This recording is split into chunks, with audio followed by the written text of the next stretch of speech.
Good morning, afternoon, evening, wherever you are, and welcome.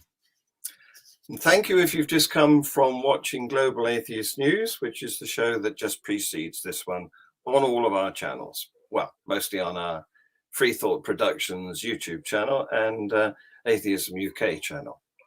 So, FreeThought Hour, in case you haven't seen one before, it's an introduction of a new interesting person and an interview with him or her in which we delve into various matters such as how they got to be the person they are today and what their attitude is towards various issues of an interesting nature. And I've got a very interesting guest with me tonight.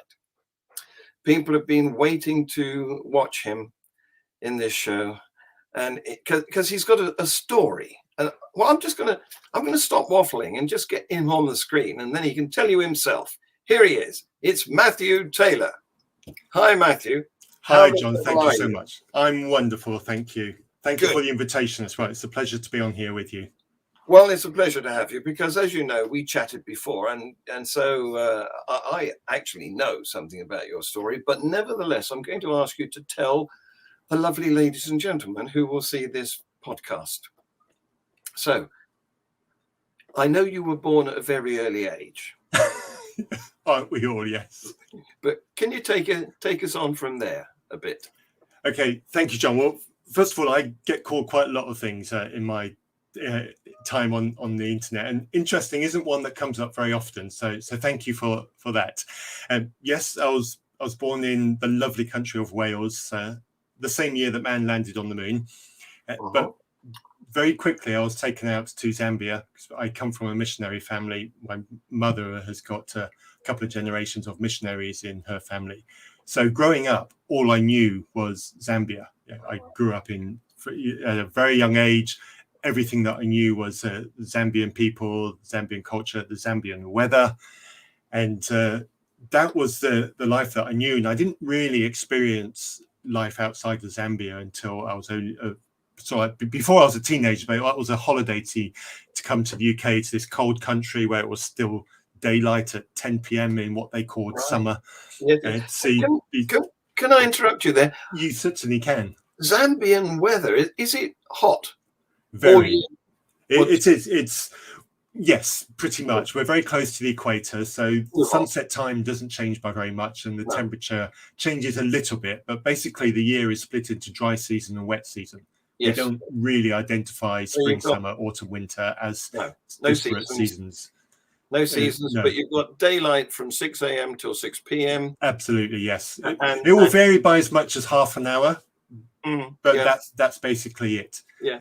And you've got temperatures in the 30s, pretty much, day and night, pretty much. Day and night, yes. It can be a little cooler, but not the kind of variation you get in the UK. And the other thing which is also weird is you go from bright sunshine to pitch dark in a very short period of time. Yes. You don't get this twilight thing. And that was my biggest shock when I moved to the UK. We're getting off subject here, but it's still all interesting stuff. When I moved to the UK at 18, my biggest shock was twilight. Dawn and dusk. Dawn and dusk. It took me years and years, genuinely, more than a decade to get used to it because I hated it. Found it depressing, this half-light period of time that seems to last forever. I found it genuinely depressing. Really? And really struggled with it. A lot of people look at it and think it's beautiful. Yeah, photography-wise, it can be really moody, and it can really accentuate, and you've got the long shadows and all that kind of thing. But yeah, I really didn't get on with it. It was the thing that happened that affected me the most, that I expected the least in terms of moving to the UK. So anyway, back on track. Taken out to Zambia as a very young child. My brothers were both born in Zambia. And so growing up, it was very much a missionary environment and a missionary culture. And to try to put a kind of picture on that, we're white minority people in a black country, but we're very privileged. It's unusual to see anybody who's white skinned, who's middle or below in terms of average wealth. You know, we're all privileged because we all have foreign exchange behind us. It's very rare. There are some exceptions, but it's very rare that you see a white-skinned person who's living in a block of flats next door to to non-white people or to the black indigenous population and that kind of thing. You know, we have our own houses, they've got an 8-foot wall all the way around them. We've got broken glass or barbed wire on the top of that to discourage people from climbing through. We've got dogs always, and we've got a guard on the gate to the house, typically all the time as well. And that is the white experience of living there. That's certainly in the cities. When you go further out from the cities into very rural parts, it'll be a little bit different. But again, the first house that my parents lived in, and there's photos of me on it, it was a long drive, but it's not really a drive, it's a road, but it's tens of miles long. And then this is the only house there. And you stand on the roof of the house and you look around and you can see miles of bush in all directions, but very little evidence of human population. You've got your road, your house, and if you see a car coming, you know it's coming to see you. And you have these kinds of, so your neighbors are half an hour's drive away, and that's local neighbors. And so the church that you go to, everybody drives sort of half an hour to the church, and this is the kind of disparate communities that you live in. The locals in their villages, you know, it's not unusual for them to say walk half a day or even a couple of days to the next village to see people that they want to go and speak to. And so out into the rural areas of the country, which is where my first formative years and the first houses that I lived in, that's the kind of life. So you don't have the same kind of security. Your house is just there and it's surrounded by bush, and you know, there's nothing to stop wildlife coming up onto your garden. But it's quite peculiar seeing the first houses that I lived on. It's like someone picked up an English house and dropped it into the African bush, because we've got this bungalow that we're living in, and my mum is wearing the kind of dress that you'd expect a lady from the 60s to be wearing, with the hairstyle and everything. It's absolutely awesome. And then there's this wonderful manicured lawn with a rock feature in the middle and a bougainvillea tree or something else. And then there's an abrupt stop at the garden, and then it's just wild bush. And it's really surreal and really peculiar to look at these old pictures, you know, 40, 50 years later, and look at them and think, wow, wasn't I privileged to grow up and experience all that? And it's strange, though, isn't it, how it's common wherever people travel, they want to take a little bit of their native land with them. Yes, absolutely. But when I look back, and I mean, there are pictures of me with black people, obviously, because when you're in that scenario, you can't avoid, as a child growing up, meeting black children. So there are many photos of me playing with children who are black but they're the same age as me, so I had those kinds of friendships. So for me, again, I'm privileged culturally in that way, because for me, the black people, my first introduction to black people was playing with them as my friend. But I kind of wonder what their view of me might have been, because I was the oddity. I didn't see my own skin color, I just saw them and their skin colors. And they were the kids that I played with. But obviously to them, I would have stood out. So I'm kind of curious. I'd like to go back and speak to some of those people, see what it was like for them. Because, you know, parties, etc., I always got so much more than they did, and that kind of thing, because just so much more disposable stuff. And the relationship with black adults was they were always servile to us. You know, we would have somebody keep the garden, black. We'd have somebody with the help the cooking or clean the house, black. And when I eventually went to school, it was a boarding school. It was a boarding school geared around the missionary children. So the missionary adults would be doing their missionary stuff, and all their children would come to these school, and we'd get a very, very heavily indoctrinated Christian education. And we can get onto that. But again, all the teachers were imported missionary teachers to come and teach the children of the missionaries. So they were all white. Mostly British. I think there were some American, some Canadian, but they were mostly British. And again, all the black people from the country, so who lived local, they were all service to us. They cooked, they cleaned. And that was a hierarchical relationship. And so when I say all these lovely things about me growing up and these things experienced, that is also the relationship that I learnt into in the relationship that we had. And so this leads me on to one of the biggest troubling aspects I have about missionary culture and the missionary environment, because yes, it gave me lovely things. I genuinely treasure my experiences growing up in Zambia. I saw things that I will never probably get a chance to see again in my life. I experienced things growing up that my child will never have been able to experience growing up because of where I was. Family holidays to Victoria Falls on a regular basis, DIY safaris on an almost annual basis, those kind of things. And those treasuring memories, seeing wildlife, that which I utterly treasure, genuinely so. But that's all comes at the cost of this relationship with the local indigenous population. And when I look back and see that, knowing that some of my ancestors, my very immediate ancestors and family are involved in this, are partly responsible for some of these things, and this relationship, and not elevating the local population, not educating the local population, the medications that they were bringing. That did eventually come, but that comes years later. But also decimating the local cultures.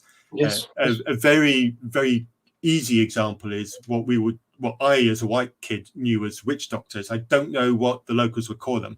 And these were people who they would live in the villages, people they would usually dress up in really bizarre and obscure, and often with a wooden carved face mask. Goodness knows how much effort goes into carving that. And these people would have knowledge about the vegetation and what is good for what, and what mushrooms are poisonous. Mushrooms are the big thing. Loads of different indigenous mushrooms, and some are good for you and some are not. Some will make you ill. Some have a high risk of killing you. You need to know what you can avoid and what you can eat, what might have some kind of medicine, and all this kind of knowledge.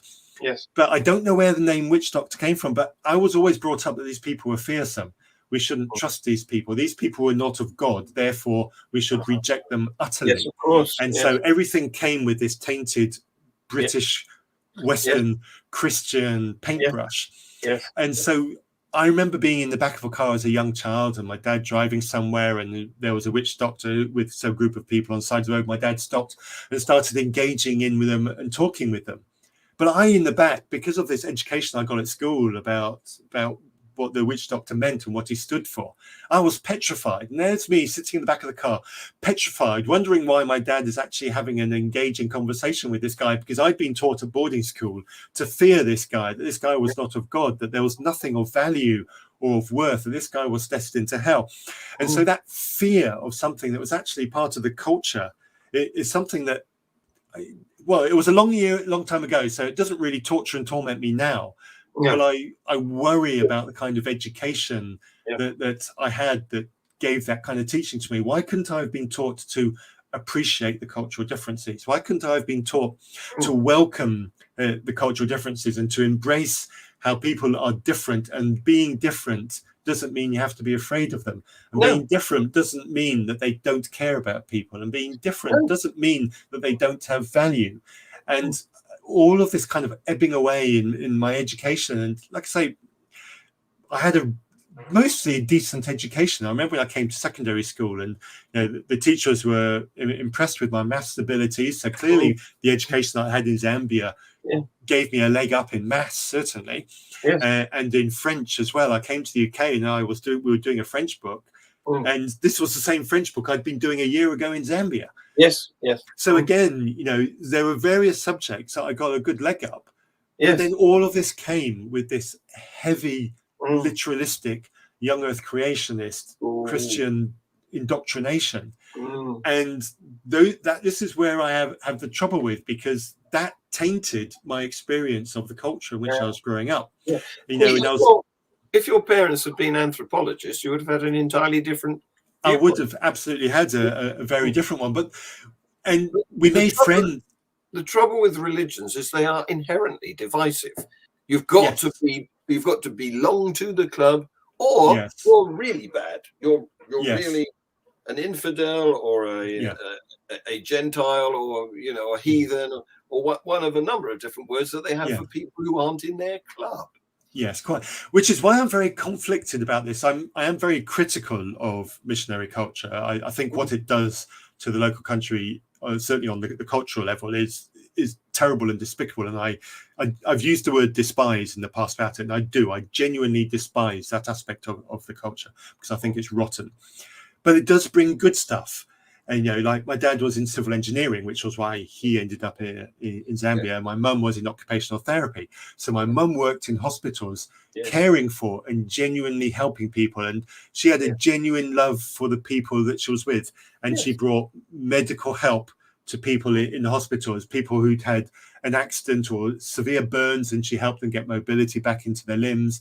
People who'd had an accident and lost part of a limb, and she was helping them with exercises in using the rudimentary prosthetics that she had there. And I remember going into hospital with her as a young child and seeing the work and seeing the genuine humanity in the care in which she helps people. So there is that. I'm not saying everything is bad. So there is that.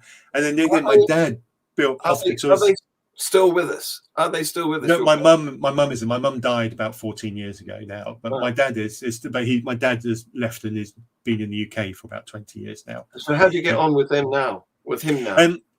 Mostly good now, actually. We did have a bit of a tortured relationship when my parents separated. And that's not really part of the missionary story. Well, it is a little bit, actually. But yeah, so we had a kind of tortured relationship during my teens, but it's so much better now, and I'm thankful for that. But my dad was building, so it was construction. So he built hospitals, he built schools, but he also built churches, and he built houses. And then he helped with rudimentary stuff, helping with a road or a bridge. Or wells or water sources and these kinds of things, all things which help the local infrastructure, but also help the delivery of the missionary message as well. And yes, we built a brick hospital, we've got doctors in there, initially white doctors, but yes, they help and they train some of the local indigenous doctors as well, and nurses too. So they also get trained up, but it's a long process for them. But the hospital is always attached to the Bible college or a church, and so you've got all this coming on. So if someone is walking several days to come to the hospital to get either medicine for their young child because they might be ill, or medicine for a relative who's got malaria, or whatever, it's not a quick half an hour down the road to the hospital, 20 minutes to the doctor and back home again.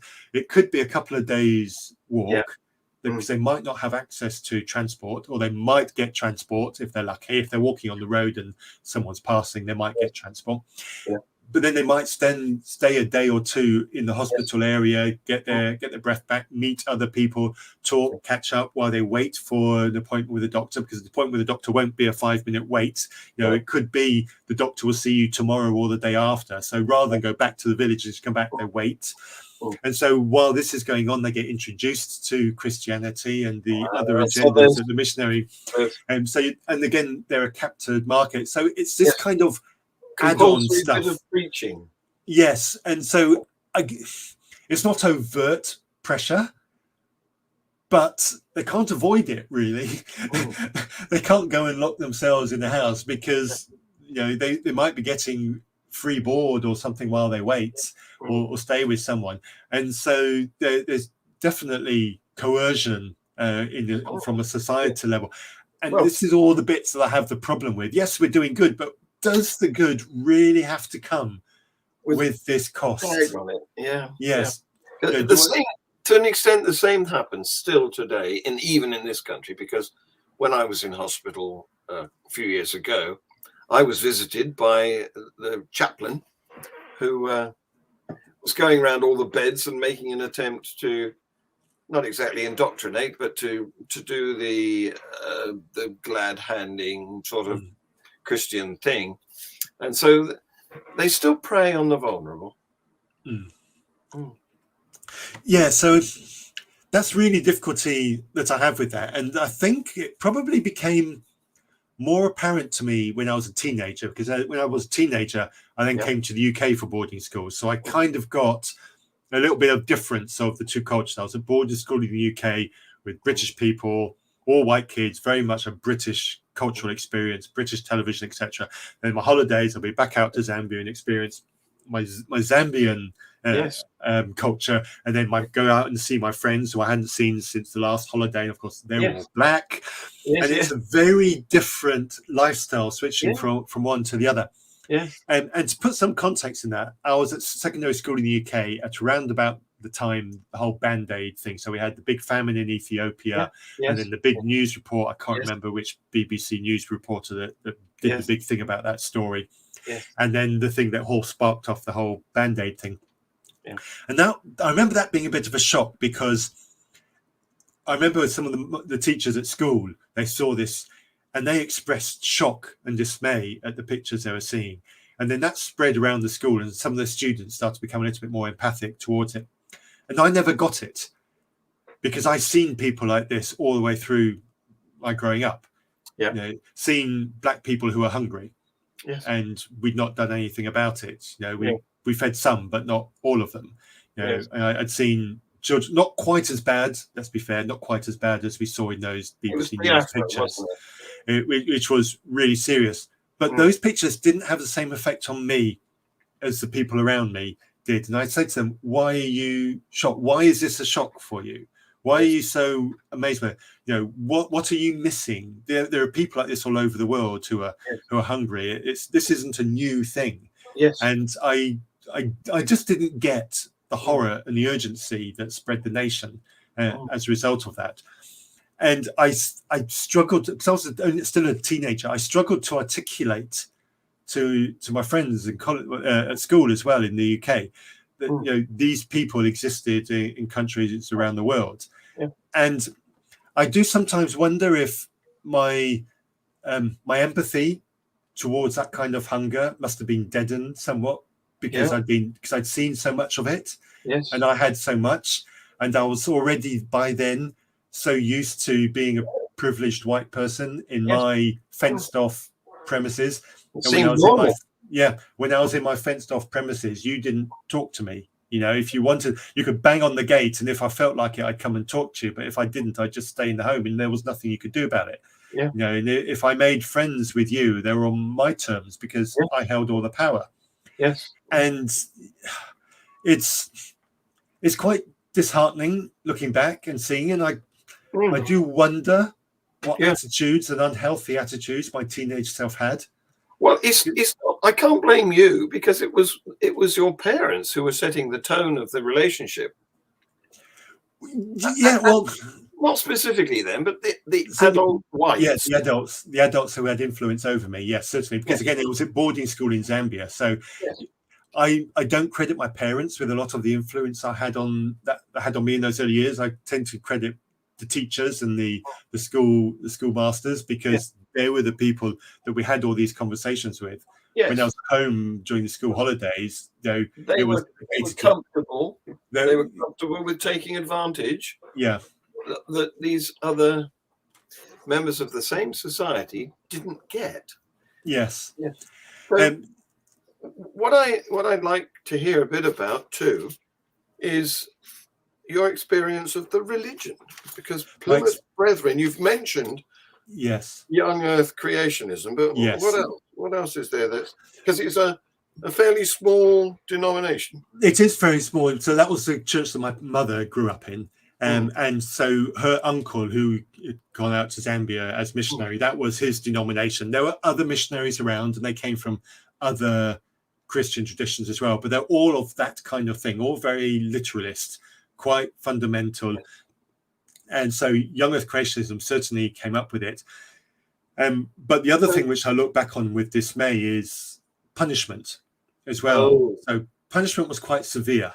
Yes. And so certainly in Zambia, we have what you would call it a wooden spoon. Here we call it a paddle in Zambia. So you just imagine a wooden spoon, but imagine it's got a 24-inch or 18-inch handle.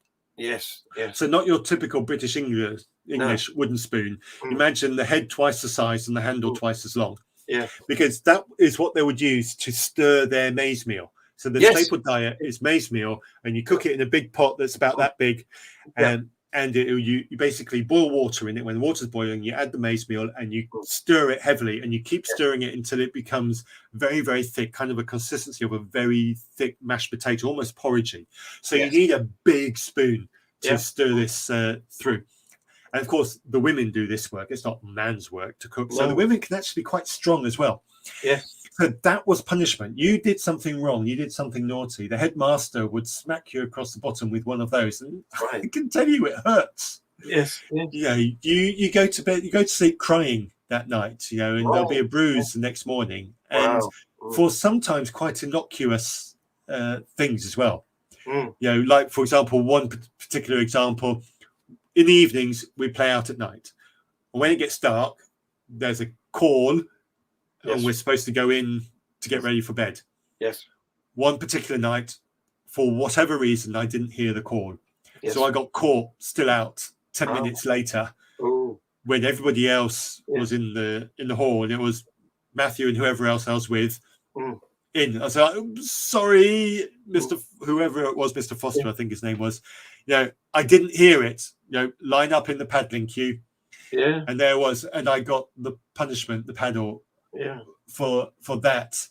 And I coped with it. I dealt with it, but there were certainly classmates who hated the education, who hated the environment. The first day of term was always spent by many of the children in tears. The parents had come and dropped them off and gone home, and these kids were now facing the next 2.5 months of this environment, and they hated it and they detested it. I never sunk to that kind of level. I clearly was able to handle it, but looking back now, I look back and it was brutal.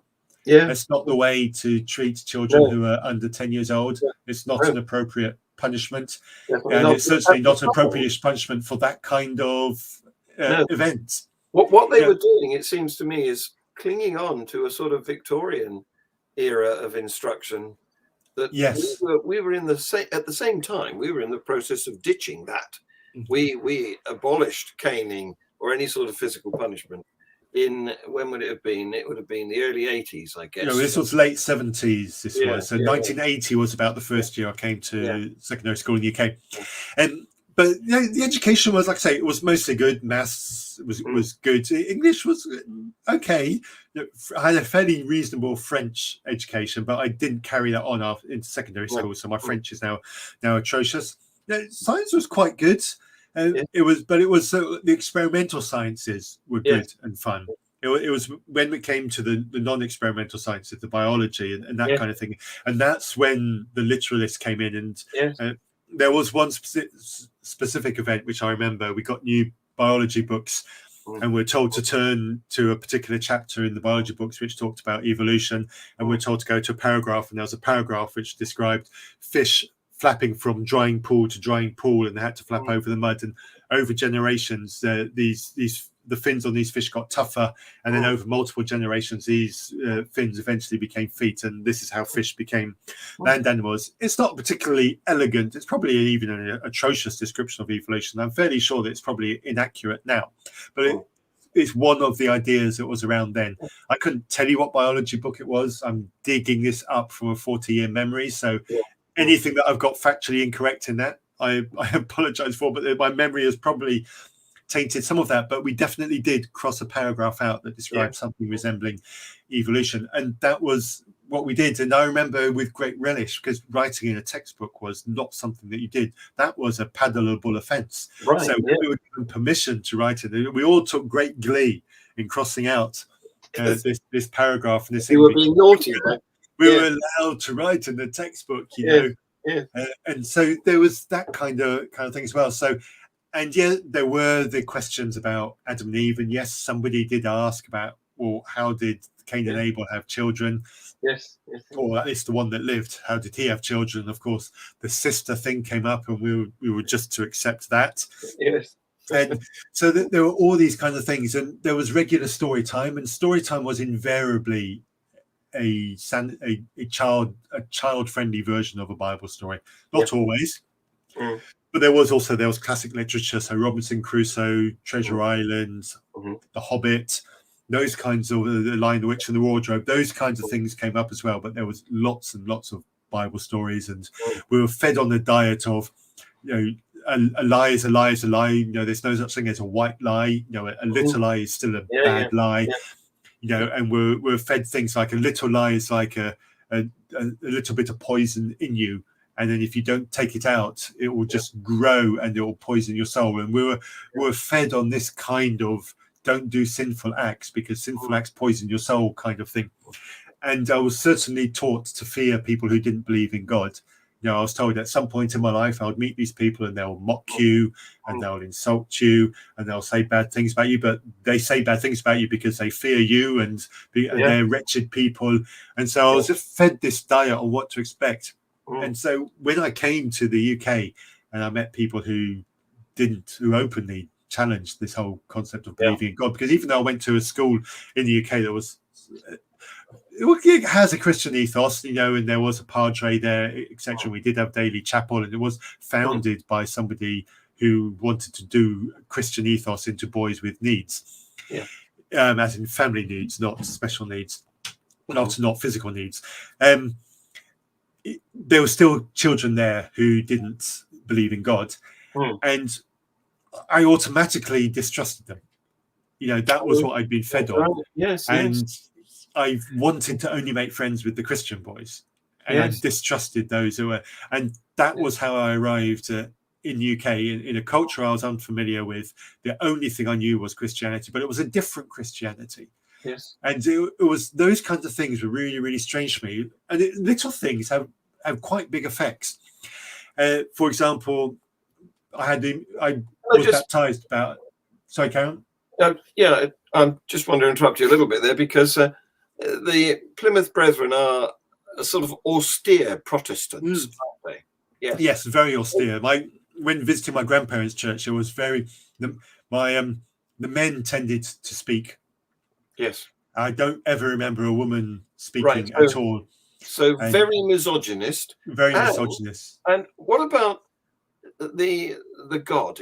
Were they very monotheistic, like the Unitarians, or did they believe in the Trinity, like the Catholics? I think they were Trinitarian, but my grandparents died when I was in my 20s, so my interest in there. By that point, in my life, I'd become very charismatic, and so I'd stepped away from the Plymouth. So I'd probably gone further along, but.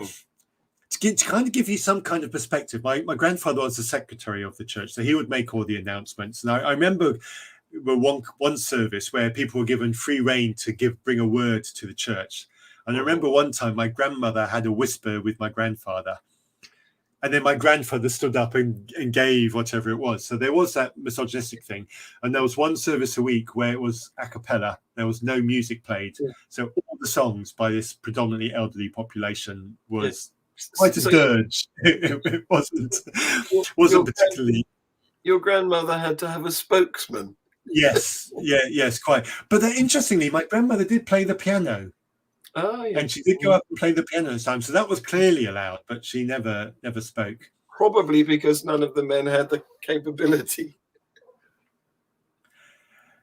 There's a question. I don't know how to answer that question, I'm afraid, Frank. I do apologise. My knowledge isn't deep enough but I think there is some form of equality within the church, because, like I said, this kind of service sometimes that they would have where people would be free to stand up and give a word.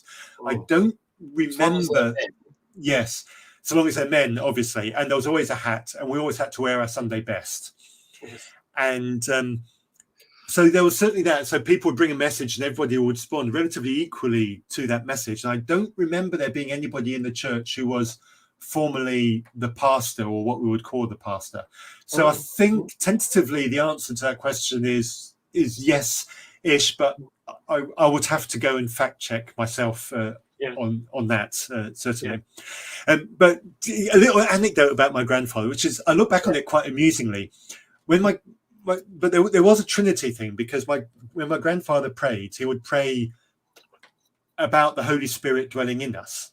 So there's definitely a Trinitarian aspect to that. But there wasn't, I don't ever remember anything about the whole speaking of tongues and that kind of thing. So I can't remember the word, but whatever it is, those ones that believe that those kind of actions stopped after Jesus' time, they probably hold to that view. But when my grandfather prayed, he prayed in these and nows, so his language became KJV when he prayed. which was always kind of interesting. And then when the prayer was over, it was back to his normal language. So I always felt that was quite curious. Yes. And I kind of look back at it quite fondly, actually, now that interestingly now, because I loved my grandfather. Yes, he was very heavily religious. And yes, I reject everything that he believed in regarding religion. But he still loved me, and I loved him, and he brought up my mum, and my mum was lovely. And so I absolutely adored my grandparents. And I'm a grandfather several times over, and I love the job because you can give them back, can't you? Yes, quite. But I do look kind of curiously back at this habit that he had, and I'd love to be able to ask him now, what's the reasons behind that? Is there any particular reason, or is that how he likes it? I'm really curious. And I'd love to know if there's other people that do anything similar. But again, it was always my grandfather that prayed at the dining table. I don't ever remember hearing my grandmother pray out loud ever. It was always my grandfather. It was so this kind of man being the head of the household spiritually must have been taken very, very literally. Yeah. Well, they're very traditionalists, aren't they? Some of the Protestant sects. Yes. I'm thinking because they like to hang on to the past.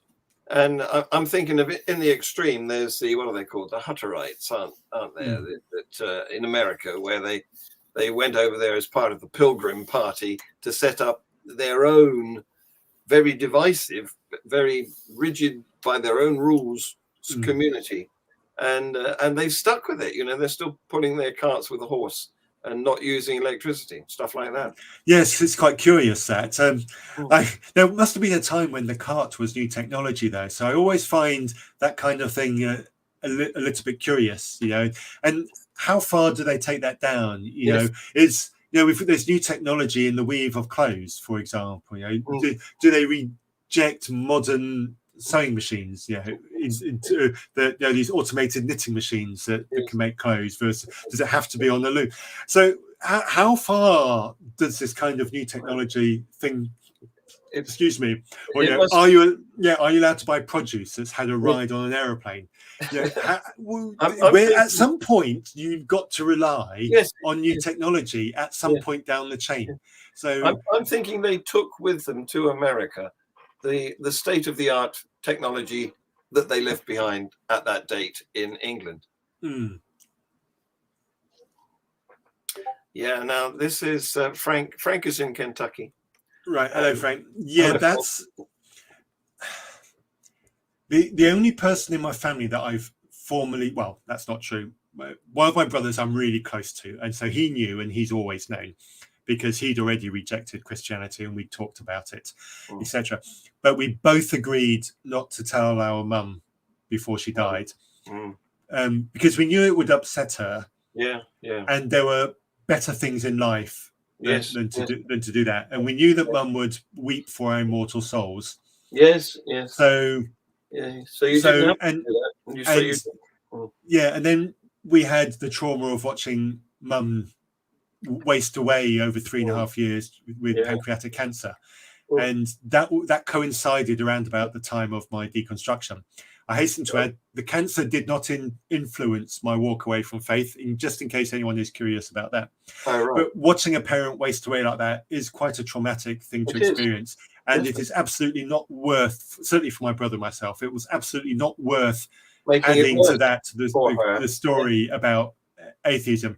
There are bigger and more important conversations to have. And I'd just much rather say to Mum, I love you, than say, Mum, I'm atheist. It just wasn't a conversation I was prepared to have. No, there was no need to do it. So why? Exactly. I don't need to fly the atheism flag in order to express my love for my mother. There is no relationship in that conversation.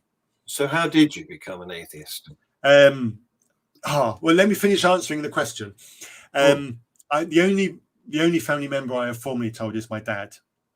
I told him a few years later, and my brother said to me it took him by a bit of a shock, and which I was surprised by because my dad was always a bit more of a loose atheist. I'm sorry, a loose Christian. He was always a bit more lukewarm in his Christian, and without going into too much detail, not all behaviour was the kind of behaviour I would expect from a Christian, given the upbringing that I had. I won't go any further than that. So, and my brother did then confide me later and said, Dad wants to have a serious talk to you about that, but I've told him it's not worth it and he shouldn't. Wow. And it hasn't happened. The follow-up conversation hasn't happened. I don't know how effective my brother has been in seeing off what was going to happen there. Yeah. But the question of, but the pertinent question, probably who the question is mostly named at, is those family who are still out in Zambia, who are still believers. And what do they think? I haven't formally told them, but if they're paying attention to my social media, the fact can't escape them. Before I abandoned my Christianity, I had a tendency to be a little bit outspoken, certainly against conspiracy theories. So, for example, in the aftermath of 9/11, I got quite involved online in battling the truther movement. And when I formally deconstructed and then deconverted, that kind of energy moved into atheism, and I discovered the Unbelievable podcast and all the stuff that goes on with that. And here we are today. Yes. And so that kind of conversation has ramped up, and certainly in the last 5 years, I can be quite spiky sometimes online, and so they can't have escaped it if they're paying attention, but we've never had the conversation. I'm pretty sure that if they were to know, if they've worked it out, they're probably a little bit disappointed that no one has expressed that to me. So you separated deconstructed from deconverted. What's the difference? I think the community is still working that out. I tend to use them interchangeably, but I think there is a valid way of separating them. And I would say deconstruction is the process of critically analyzing your Christian faith and questioning what you can still believe and what you can no longer believe. And it is possible to deconstruct the fundamentalist Christianity that I had and yet still remain a Christian, but obviously you'll become one of those evil progressive Christians, or liberal Christian, or a loving Christian, as I would say.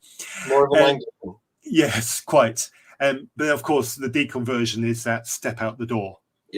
So that's the way I would use it. There's possibly variations on those descriptions, but sometimes I'm really lazy and sloppy, and I use the two interchangeably, because for me, the end result of both was exactly the same. But I think it's probably, if you want to be careful and clear, I think it's worth breaking them into two separate stages. So, do you feel aggrieved at how you were brought up? Do you think that you've been deceived? Or yes, I have been. I'm at peace with it now. I'm at peace with my past, and I'm at peace with the person that I was.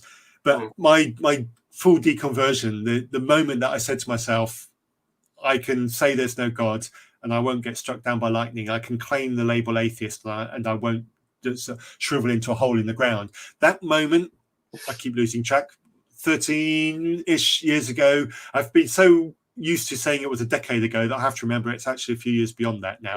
So it's between 12 and 14, sort of that kind of thing. So I've had a good long time to process it and to think about it. So you asked earlier how. That's a very long story, and my blog tells a lot of the moments in that story. Well, let's put up your blog. So my blog is Confessions of a Yek at WordPress.com, where I tell my story. But you have to go back into the early 2010s kind of era to get that story. Okay, so you haven't given me that one. I didn't give you that. So I just type that into the chat. Confessions of a Yek at WordPress.com. I've probably completely botched up that spelling. That's okay. So that's if you're really interested in some of the awful writing that I did 10 years ago, where I tell points. But the short version is I began to become more and more comfortable with science talking about evolution, about learning stuff about evolution, because when I started questioning things, podcasts had come about, and I was working at home and I discovered iTunes. So I started listening to podcasts while I was working. Yeah. And that really helped facilitate some of the things my mind was going through. And I was involved with car club forums online and talking online, and a lot of those people were very intelligent, anti-theist people. Yeah. And they used to give me a really hard time over the science of evolution and biology and the age of the universe and that kind of thing. And I had a really hard time in some conversation with those people. And so I said, I know what I'll do. I'll go and understand more of these things, and I'll understand why these people are wrong, and that will show them. So I went and learned a bit more about science. Like I say, I did have some reasonable good education back in Zambia, but I didn't really learn proper critical thinking. So I picked up a bit of critical thinking, went and started listening to lots of science podcasts, and then Young Earth Creationist podcast, and I realized there was a real big disparity between the way science podcast explains the science and gave tentative examples and often ended with more research is needed. And then there was the literalist, fundamentalist, Young Earth Creationist Christian podcasts who would say this is how it is because it says so in the Bible, and scientists are wrong because scientists make mistakes. Look, they keep changing their minds about things, therefore they must be wrong. Well, and it was scientists, and I speak as a retired science teacher, scientists love to be wrong. Absolutely. That's how we learn something. Yes, yeah, absolutely. You know, if something fails, you've learned something. You know, you lose nothing when by what happens in an experiment. You can't actually prove anything by science except when it doesn't work. Yes, that's the only thing you can prove. This is wrong. Yeah. So I gained a greater appreciation. So my understanding of the way human evolution specifically had evolved, you know, how our understanding, and we've got the Denisovans, you know, that kind of new knowledge about the Denisovans was quite revolutionary to me. And we had that. And then there was obviously there was all the whales stuff, hippos or whales. That was another big moment. So there's so much there to learn. So I can't. Are quite recent though, aren't they? We didn't know about Denisovans until a couple of years maybe. Yes, they are still relatively. So all of that like eroded my confidence in the literalist interpretation of the Bible. So long story short, I got to the point where I was no longer a young earth creationist. And so of course it became old earth creationist. So but if I'm old earth because I accept all of that, then comes the inevitable question, what about Adam and Eve? Yes. And of course, if I'm going to accept old earth and then evolution and that kind of thing, well, then that's got to, and then the human population was never down to a pair of individuals, possibly as low as a few hundred, but they don't even think it ever got that low, really. There was still several, I think they still think several thousand. Yes. But and you know, and I think the key understanding for me was evolution works on the group, not the individual. Yes. And once that got into my brain, it takes a while to grasp. It does take a while because I would do this thing that creationists still do now. You can't have one species give birth to another species. Therefore, evolution is false. And once I got that stupidity out of my brain, you know, and understood, and that was a big thing. And it took me a long time thinking it through and reading blogs and watching videos and thinking it. So that bit of understanding and knowledge really took its time. I, as a science teacher who can't stop, and I keep meeting creationists and anti-evolutionists and people like that, and I want to teach them. And so I write articles and I make YouTube short clips that explain particular points. And I wrote an article about that very thing, and I called it, I've got a picture of two poodles, one slightly bigger than the other, Fifi and Fido. Do you really think there was ever the first two poodles? And people can grasp the idea of dog breeding, you know, and wolves gradually giving over generations birth to slightly different organisms, but and never giving birth to a poodle suddenly. They can see the gradualism. Gradual change, Once you've got that into their heads, they can apply it to everything. Yes. And so when that eventually came, that genuinely was a big relief to me. I think a lot of the conflict and the cognitive dissonance that was going on in my head evaporated with that understanding, but it took its sweet time, to be quite honest about it. But then that meant Adam and Eve couldn't be accepted. So Adam and Eve fell with that knowledge and understanding. And of course, with that comes a lot of things, because that means you then start doubting other things in the Old Testament, Yeah. things that aren't quite so important, but also significant. The flood, the Tower of Babel, because the whole languages thing, and various bit, the Exodus from Egypt also becomes, and then all these things start falling in. Then you suddenly realize, well, hang on a minute, this is all narrative. This is all myths and legends that cultures bring up, etc. And cultures do that all over the world. Let's embrace those cultures. It doesn't mean they're literally true. No. But then, of course, you get to the problem of Jesus. And you go, if there's no original sin, then there's no need for the perfect man to die for sin. No. And okay, I'm saying it like it took 30 seconds. It didn't take 30 seconds. Now, this was a year-long thinking process, and it was a whole separate amount of torment. But that was eventually what happened. And then, of course, when that comes, then the game is over when you get to that point, really. Yeah, that's right. And the question of who Jesus was is not an important question to me at all. What he isn't or wasn't, if he at all existed, was the Son of God who died to my sins. That's right. That's the bit. Whether or not there was a real person, or whether or not that was entirely a fictionalized event, whether it was made up by one person, or whether it was an involved narrative, or whether it was kind of amalgamation of multiple people, I don't actually care, because none of that changes the fact that he didn't die for my sins, and he certainly didn't rise again. And therefore he probably wasn't born to a virgin. But of course, there's no difficulty comprehending that they had carpenters back then. Yes, yes, quite. So that's kind of the story of how I. Issue, is it? Yeah. So that's the story of how I ended up atheist. There was another question that I needed to lead on to, wasn't there? But I tell you what, while I remember that, I'll jump onto the unbelievable stuff. So it was around about that time I was working from home, and I discovered the Unbelievable podcast amongst all these other Christian podcasts that I listened to. And one by one, they pretty much all fell by the way. And so I say this little joke: Unbelievable is the only religious podcast that I listen to religiously. Okay, so there's my bad religious joke for the evening. And did you hear me on it? Because I was on it back in 2013. Yeah, it vaguely, I obviously can't remember every single episode, but it does ring a bell.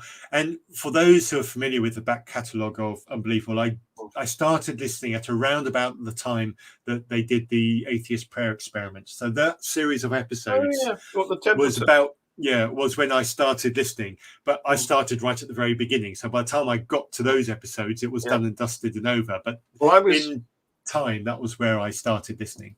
I was using a pseudonym at the time. Did you take part in that Atheist Prayer Experiment?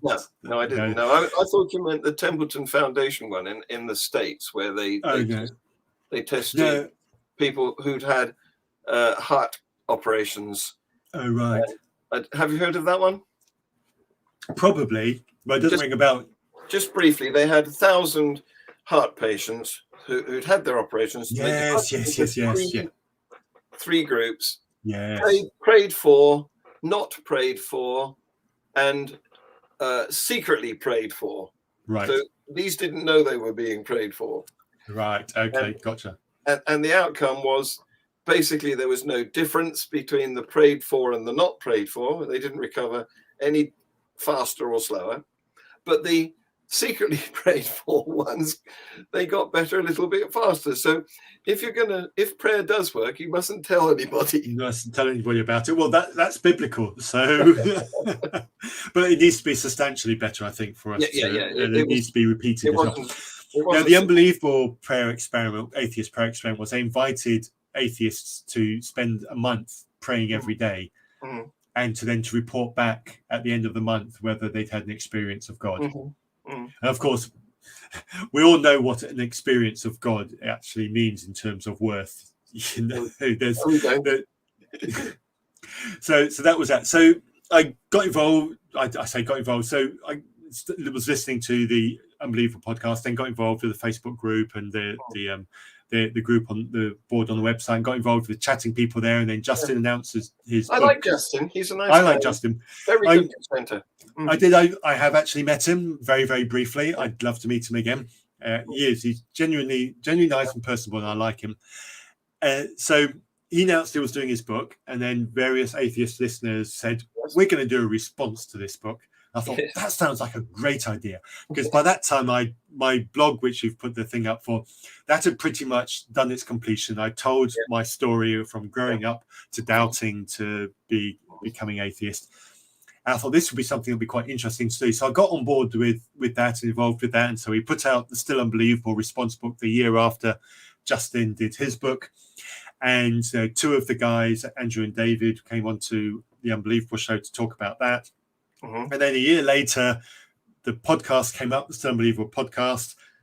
And I think David created it with Andrew. Sorry, excuse me. Yeah. And then they said, Matthew, you're going to be co-host. I said, am I? Great. So, okay, all right then, I'll be co-host. And for the last 2.5 years, Andrew and I have been doing Still Unbelievable together. And it kind of works. We've got one American, one English person. And this is an audio podcast, which is on the Anchor platform. Yes, downloadable from all your usual podcast feeds. Yes. So we're up to episode 61, I think is the one. No, episode 60 is live now. Episode 61 will go live in about a week.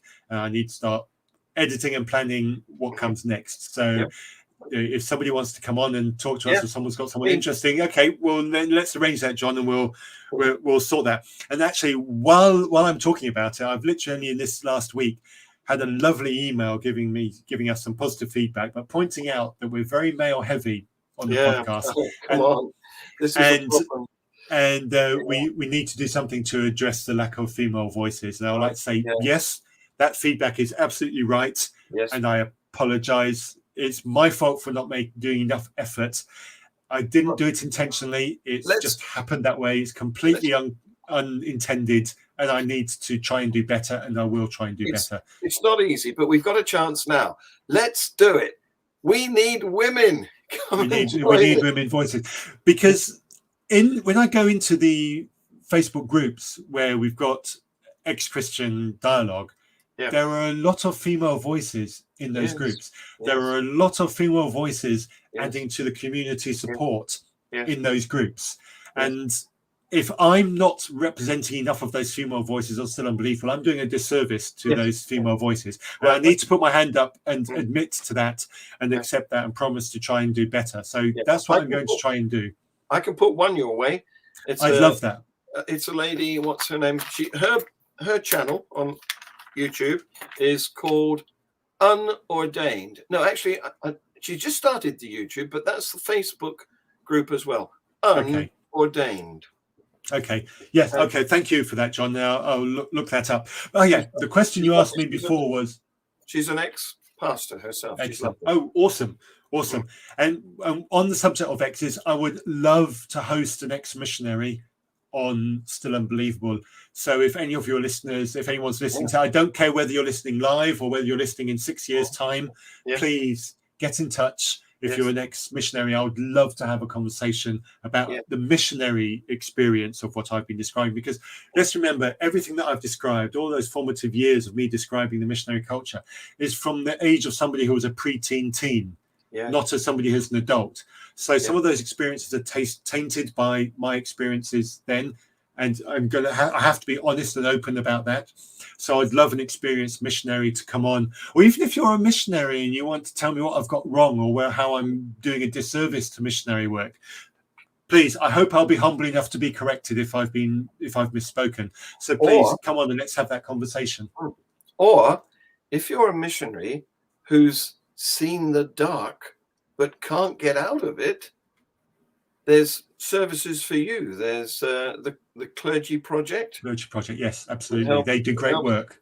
Helps people trapped in belief systems that they've long since given up.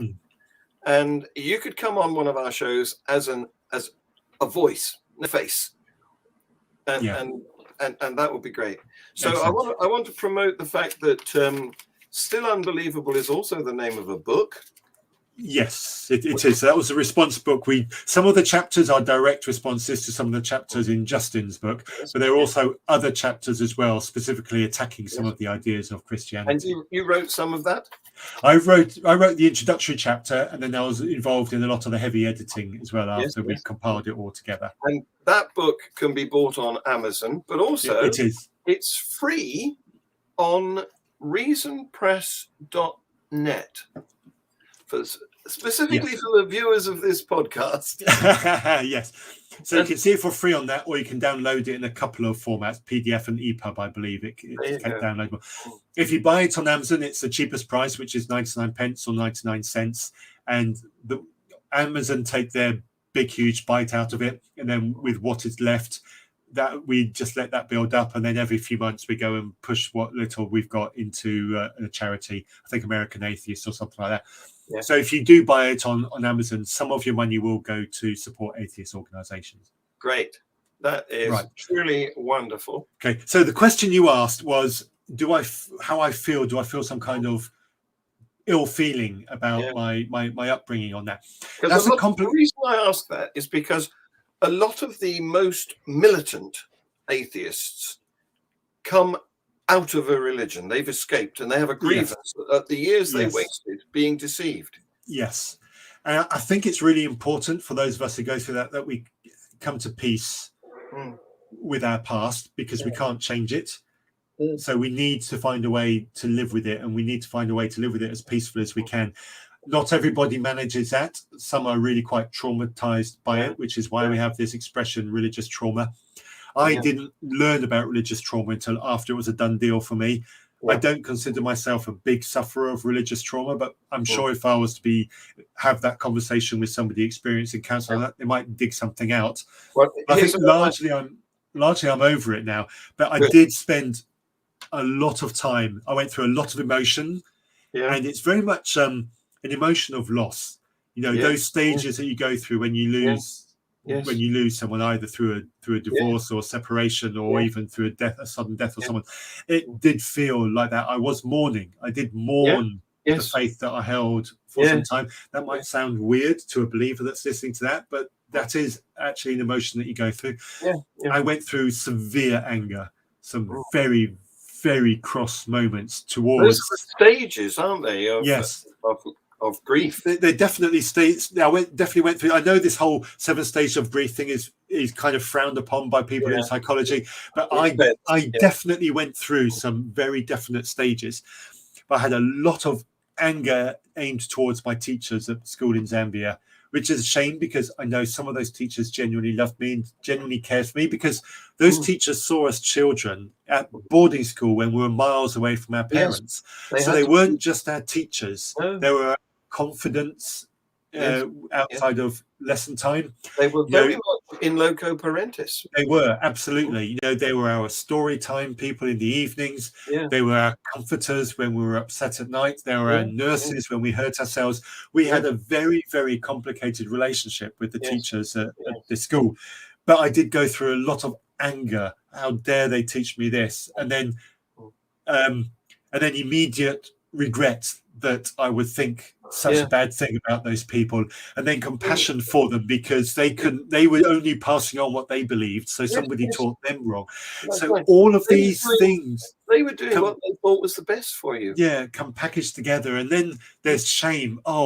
Months and months of deep shame. How could I believe those stupid, ridiculous things into adulthood? I was in my 30s before I properly shed some of these beliefs. You know, how could I be a functioning adult and believe such utter nonsense? So this shame comes, and then you get angry with yourself for feeling shameful about something you couldn't control, and you just get this really unhelpful, complex cycle of emotions, and one leads to the other. And it's genuinely possible to just cycle yourself spiraling down into depression. And I understand how it happens to people, because it's... Well, I want to mention here that if anybody's watching this who's experienced the same sort of trauma, there's Freedom from Religion Foundation, FFRF, which is headed by a lovely guy, a psychologist called Darrell Ray, who I've also interviewed on this show. So I'd like to point those people in that direction, because they will help anybody, and they're worldwide now. Yes, they've got branches all over. And while we're name dropping, I'd like to name drop Janice Selby from the Conference for Religious Trauma, and I've caught up with her because she was mentioned in the current episode of Still Unbelievable, episode 60, where we talk about. So I've connected with her, and I hope to extend an invitation to her in the next week. So I hope to have her talking on an episode so unbelievable, but that's not enough to offset the whole female balance. So I need more. No, so there are resources and there are people out there. I'm probably not the best person to talk to if somebody has got issues with these kind of rights. I'll certainly be sympathetic. Yes. And I do sometimes see people expressing these kinds of complex emotions on Twitter, and I always express sympathy when I see those, because I think that's what those people need. But I'm probably not the right person to do anything more than that. I'm certainly not a qualified counsellor, so I won't pretend that I'm a good person for that. But if somebody thinks my ear is good enough, you can have my ear, but I will very quickly try to push you on to somebody who can help you better than I could. But yeah, so all these complex emotions come up. And expect them. If you're someone who's deconstructing and you think the atheist train is coming towards you, be prepared for some very complicated emotions. And it's normal. You're not losing your mind. It's not God or the devil messing around with you. It is absolutely normal. Don't fear those emotions. Embrace what they come with, because I think accepting them, he says, giving advice, having said he's not a counsellor, but I'm pretty sure accepting them for what they are is probably a good way of working through. But seek if it's really is a problem for you. There are people out there who can genuinely help. I did it mostly on my own. Possibly not the wisest thing, but I don't think it was bad enough for me that I couldn't cope. But now I'm at peace with it. I'm comfortable with it. I'm comfortable in my skin. I love being atheist. Yes, I am really quite spiky and critical about my former belief, and yes, I know that can hurt and upset either people that I know and love or people that I don't know and love. I understand that, but I think those things need to be said, because it's not the answer to everything. And I think that contrary voice needs to be heard. And I take the attitude of, while there are Christians who are telling other people that theirs is the only way to truth, there needs to be people like me who say, hang on a minute, you might not be right. Yes. Well, if I could give you a magic wand, what would you wish for? Oh, I wish I'd had planning for that question. There's the obvious trope of let's eradicate religion. Do I want to go there? Do I really want to go there? Yeah, let's go there. Let's go there, because there's a lot of dross that will get cleaned up as a result. And yes, there are a lot of good, wonderful Christian people who do a lot of good, wonderful stuff, from the food bank that's local to me, helping local people who are unemployed and unable to feed, to building hospitals and schools like my father did in Zambia 50 years ago. There are wonderful Christians doing wonderful things, but you don't have to be. Exactly. You don't have to be a Christian to do those wonderful things. And I don't think those things would stop if we eradicated religion. And I think it's worth the risk if it takes away the trauma that I've just been talking about. So I'm going to go there. I know it's a trope, and I know it's an easy thing to say, and there's probably more intellectual answers I could give, but I'm going to give that one for those reasons. Fair enough. Well, Matthew, you have been utterly fantastic, as predicted. Thank you, John. I appreciate that. I billed you as having insights into colonialism, religion. I hope I haven't let you down. You haven't, not at all. The human condition has all been there. But I just want to announce that next week I've got a woman. Yay. My guest is Bethany Carter, who is probably, I met her on the Digital FreeThought Radio Hour, which is it's now obviously a video hour, but it starts. That name rings a bell. Yes. I think I know Bethany. It's an outfit that's based in Knoxville, Kentucky. It's on the border with Tennessee. Right. And there's a group of very nice people there. And we meet on a Sunday afternoon and have a chat like this on screen. Okay, it's a Zoom meeting, so there's more of us, Right. And, if it's the Bethany I think it is, I think I know her. Great. Through Facebook. But I'll have to see. I hope I haven't got her confused with somebody else. I'm claiming to know somebody who has no idea who I am. But there we go. I'll find out next week. and you'll find out whether it's your Bethany. And if it is, or even if it isn't, you can come and join us. It'll be a great conversation either way. Yes. Yeah, great. Okay, wonderful. Thank you, John. It's been a pleasure. Thank you for coming. Thank you for watching. And thank you for future watchers too. I've enjoyed it, Matthew. You've been fantastic. Take the rest of the day off.